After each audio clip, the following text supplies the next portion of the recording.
Hey, what's going on, y'all? This video here is going to teach you guys the proper form, proper way to jab, cross, hook.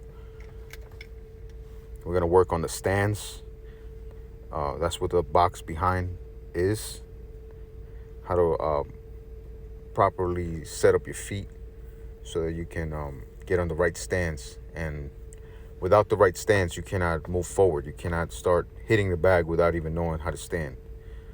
We're going to start by creating a line in the middle of the floor, which is going to be your baseline. You're going to stand behind that line. You're going to put another line going between your feet, creating a cross. Now the boxes, that all depends on the size of your feet. So if whatever your foot size is, you just make a box around that. So basically every box is going to be a position of your foot. And that box, you cannot move out of that box. You're going to take one step forward to the edge of the line. The back foot, you're going to move back. So here, I'm going to show you the proper stance. Now, if you're going to get on stance, you're not going to make a squat. You're basically going to just sit a bit. Just feel the pressure in your calves. When you feel a bit of pressure in your calves and in the back of your legs, then you're sitting properly. Your elbows always point down, your fingers on your temple, your chin down. That's the main stance right there. That's the most important thing.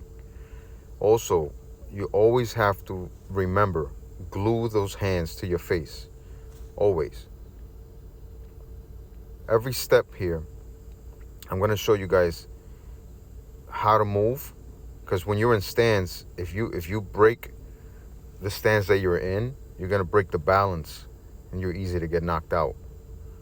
So this here is going to show you the proper stance, that box that I created right there. This is a different angle so you can see the side of it, how it's supposed to look. You see, you put your hands in your face and your elbows down to protect your ribs so you can move around and protect your whole torso, your body, your stomach. That's the reason why you have this type of stance where you have your hands to your face and your elbows are basically a shield to protect. Now here, to do a jab, you must move with the lead foot. Every time your lead foot moves, which is your left foot if you're a right-handed, if you're a southpaw is backwards, but we're focusing right now on what almost everybody is right-handed, almost everybody. So we're focusing on that for now.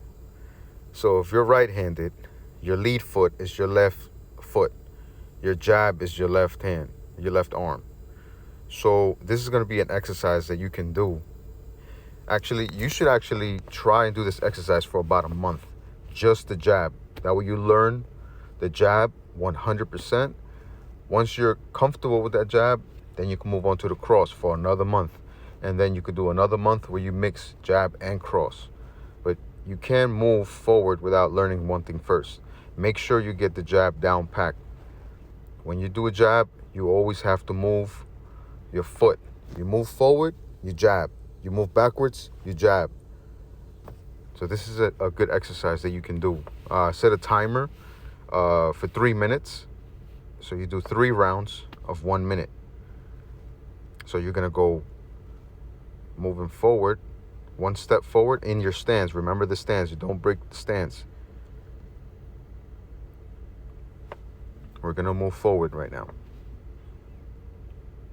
So it's going to be something like this. Step, jab. Step, jab. Step back, jab. Step back, jab. Step back, jab. Forward, jab. Jab. It's one movement. You step, you jab. Step, you jab. One. That's a one. Try this exercise for a whole month. That way you can try and get the movement so you can feel comfortable with the jab And then later on, you can move on to the cross. Like I said, once you have the cross down packed, then you can mix both of them. Jab, cross. You see the pivoting of the back foot. When you do a cross, it's like a coil. That's where you get the torque from. And the power is from your hips. When you rotate, that's where you get the power for the cross. So it's all one motion. You got to learn to relax and just move as one. See, right here, we're going to move forward and backwards. Cross, left, cross. Right there, jab, jab, jab, forward, jab, forward. So try this exercise first for about a month. I mean, some people learn faster than others, so it may not take you a month. It took me about a month to learn everything that I'm showing you guys here. But there's some people that may want to take longer for whatever reason. They don't have enough time to practice or whatever the case may be. As long as it takes you to learn it, just apply it and that's it. Just make sure you don't stop. It takes 15 minutes to do these exercises, all of them together. This is a different angle. So remember, your hands glued to your face, step forward, step backwards, move forward with the jab. Every time you move forward, every time you move back, you jab. That's the defense right there. Your defense, jab. Jab, cross, defensive, jab, cross. That's when somebody's coming at you with punches. You want to, get them back. All right. So right here, I'm going to show you the stance again and show you what we're going to do when the opponent moves, how you're supposed to move without breaking your form or breaking the proper stance.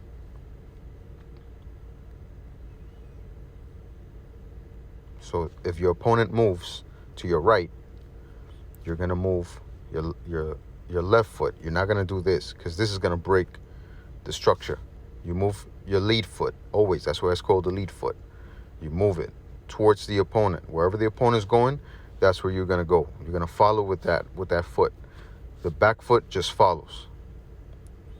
If he moves again, you move your lead foot to your right again, and then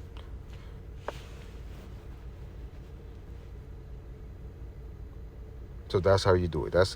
Just imagine that you have your opponent is moving around that box. You could do a practice like that. That way you get the hang of it.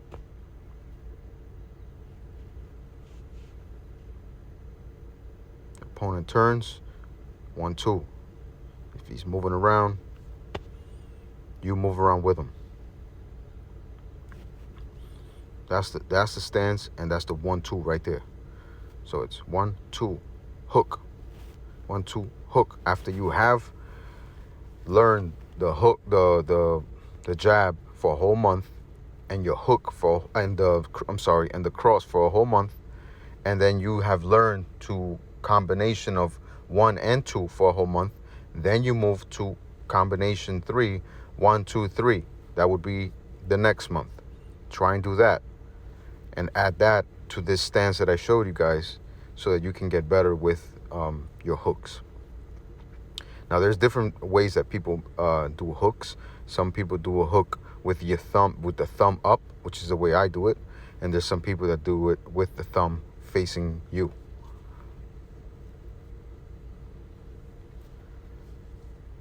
So now we're gonna move into the proper way to hit the bag in the new stance that I showed you, using the stance. And this stance here and the box that I showed you, when you apply it to the bag, it shows you how to bridge the gap.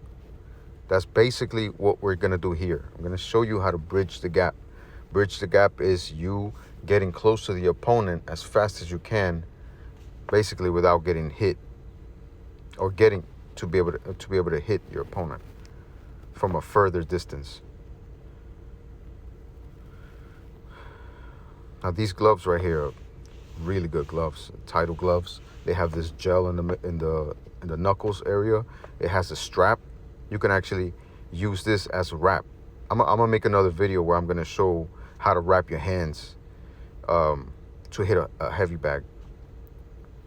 But these gloves right here are pretty good. They're 16 ounces. I always like to train with heavier gloves because it works your shoulders. So I recommend that as well. So that's the proper stance. Remember, your hands, they're glued to your face. Your face has to be covered and protected. Now here, if I touch the bag here, I'm reaching I'm in the proper reach to the bag. To anybody, that would be like, all right, I'm in the right stance here, but it's not. Because if I attack in this stance, I'm way too close to the bag. And you don't want to be too close to the opponent without knowing or reading how he moves, how he blocks, all that. That's why you first start further. You take one step back from where the bag is, and then from there you move and bridge the gap. You read it, read the distance, and you bridge the gap. You move in with the jab. Boom, hit them with the jab. You can do a low jab, high jab. You could do this, keep practicing this for a month, how to bridge the gap.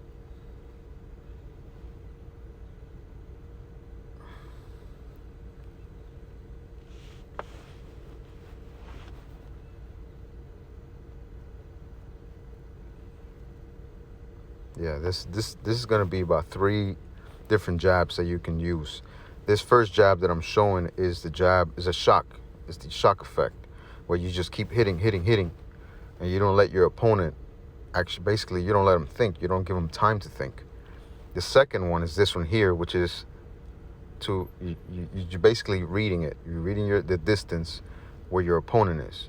You're measuring, and then you hit them with the power hit, which would be the cross in this scenario here. See, you're measuring how far he is, how far you got to come forward so your hit can land.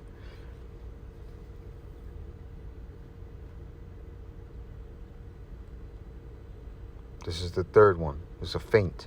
You could make believe you're gonna hit him with a jab, and by you doing that, he may flinch, he may try and block, and when he does that, that's when you come in with the cross or a hook, whatever you have an opening with. You'll see where his opening is, his weaknesses. Once you do this feint here, right here, you can always come in.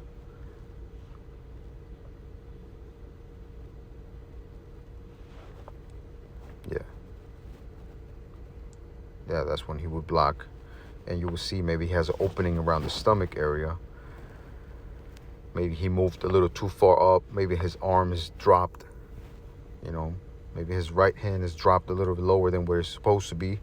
He got too comfortable, and then that's when you get him, get him on the right side with a hook, or you get him in the stomach in that opening that he makes when he lifts his arm up to protect his face, because he thinks a jab is coming, and he opens up that area around his stomach, and you go straight for the stomach right there.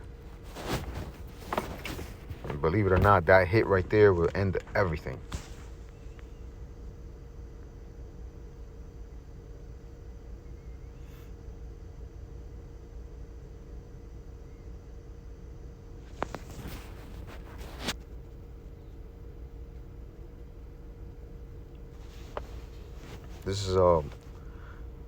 This is a good way to learn how to hit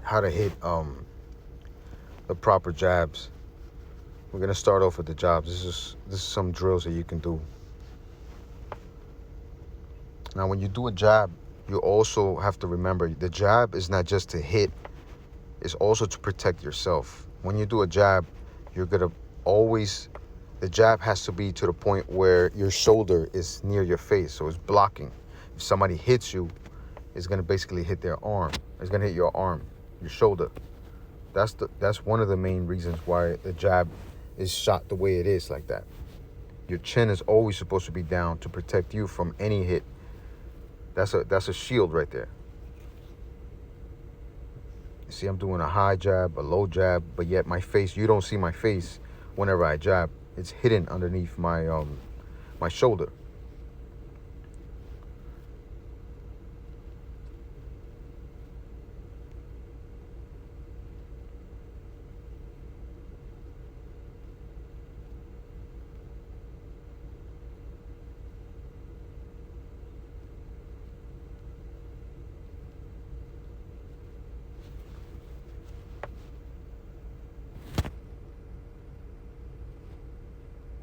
That's a proper jab right there. Move forward and move back. Always glue it to your face. Bring it right back.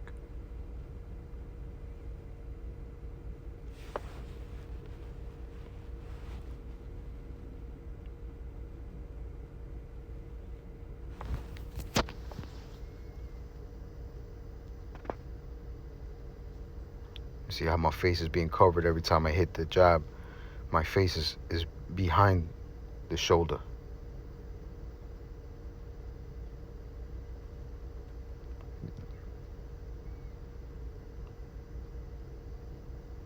It's a good workout right there. Just move around the bag, hit the jab for like 3 minutes straight or a minute straight. You know, set your timer, hit all types of jabs. That way you get used to the jab, get used to the movement, get used to protecting your face. That's what this is. This is just for you to learn in depth a little more and, you know, incorporate this into your workouts. Later on, you can move on to the 1-2, 1-2.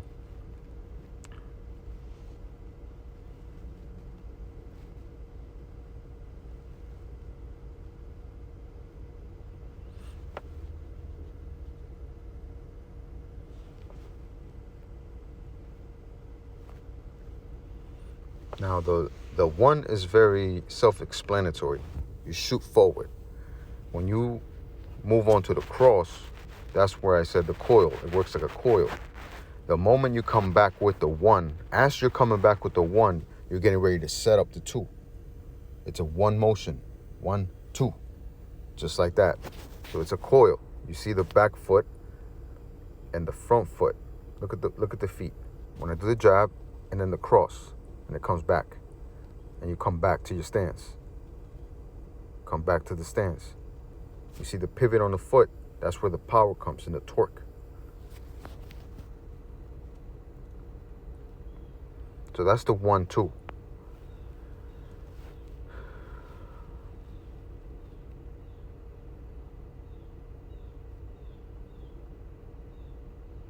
See that? 1-2. It's one motion. Yeah, remember, keep your hands in your face and glue them to your face. Don't drop your hands. Always keep them up. Like I said, we're learning this here together. You know, I'm helping you guys out, but you know, we're going together, learning. You know, we all have to. I'm not an expert. That's why I train. That's why I practice to get better and better. You guys just have to do the same thing, and you don't have to go to a gym to learn. You know, get a bag. I'm gonna show you guys another video with another equipment that you can use. It you can buy in Five Below anywhere and use it as a bag. You don't need a heavy bag.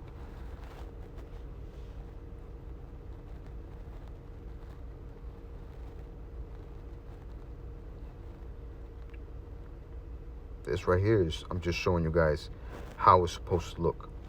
How you move back, then bridge the gap with the 1 and then the 2 right after. Later on, you guys will be able to move flow way faster and it's smoother, way smoother. Right now, just focus on learning how to do the jab, the 2, the 3. Later on, all this is going to flow easier. You'll be able to incorporate this into your workouts where you can do a burnout right after you lift weights or whatever. For the cardio, boxing is amazing for cardio.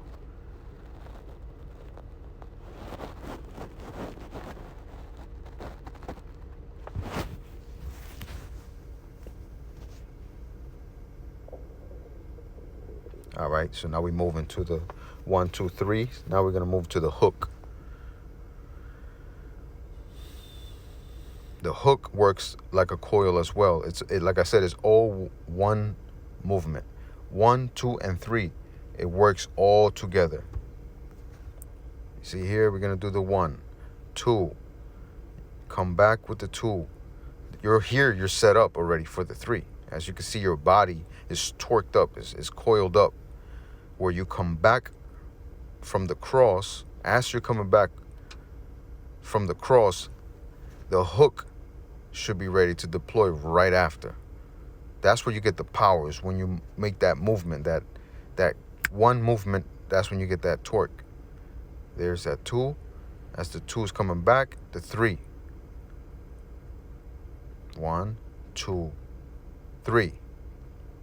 1, 2, 3.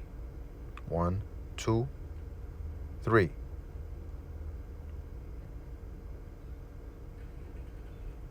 See that? That's where you get the power from, the hips.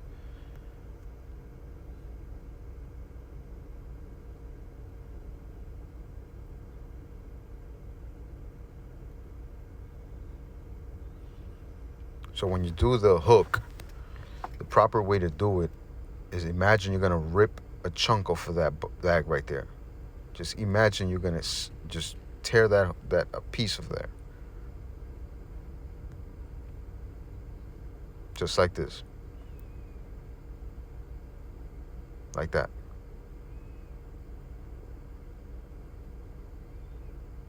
Now you're going to tear a piece of that bag right there.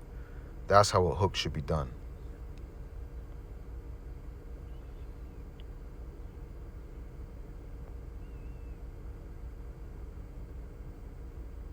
Like I said, my hooks are with my thumb up. That's the way I do my hooks. Other people do it differently.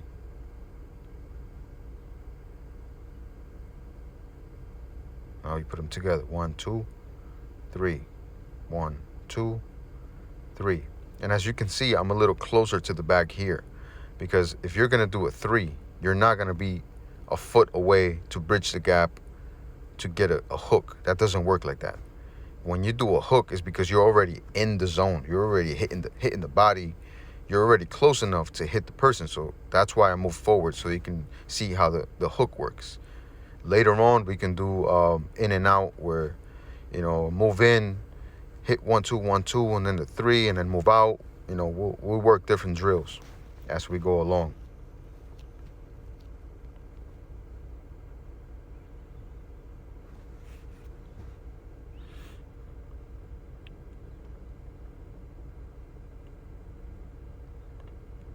Just an example here. You could shadow box and measure yourself before you hit the bag.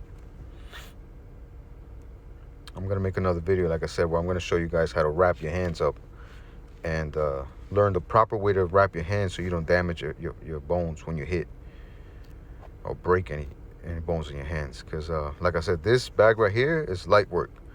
You're not going to go crazy and starting to work out, beating that thing hard. Like I said, this here is light. But if you think you know how to do a 1, 2 or 1, 2, 3, and you go to one of these bigger gyms where they have professional equipment, these bags are about 100 pounds, 200 pounds. You're going to break your hand if you don't know what you're doing.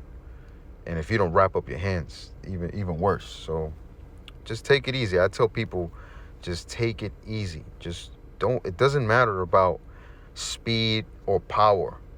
If you don't have the speed or the power, that's actually more like, it's in you already. Some people are already like that. If you don't have it, you have to work towards it. But you always start slow. Just learn your form. Learn how to hit the 1, hit the 2, the cross. Slowly. Do everything slowly so you can learn. Your body learns when you do things slowly. Then it becomes memory, your muscle memory. All that happens after that. So make sure you just start slowly.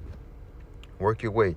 You'll get to that point where you move faster and you start to flow. You know what I mean? Professional boxers don't even do that. They start slowly. They start warming up, and then they hit the hook, or the 1, 2, 3, and but they never start right away. They always start slow. Yeah, but I hope this video was helpful to you guys. I apologize for the voiceover. Actually, this video, I recorded it while I was talking. I was explaining things as I was talking. I did not realize that there was music in the background playing. And honestly, I didn't want to get flagged for that. So I just rather do a voiceover and just explain what's happening in the video. I will put more videos and explain different things. We can do different drills to incorporate into your workouts.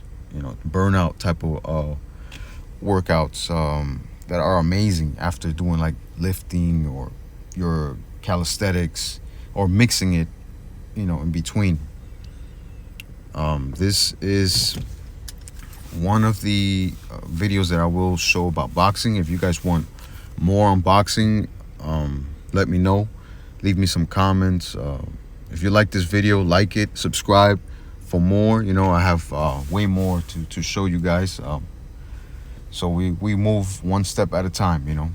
I got this this other video coming where I'm gonna show you how to hand wrap, and we'll go from there, guys. I hope you guys like this video once again, and let me know what you guys think. Peace.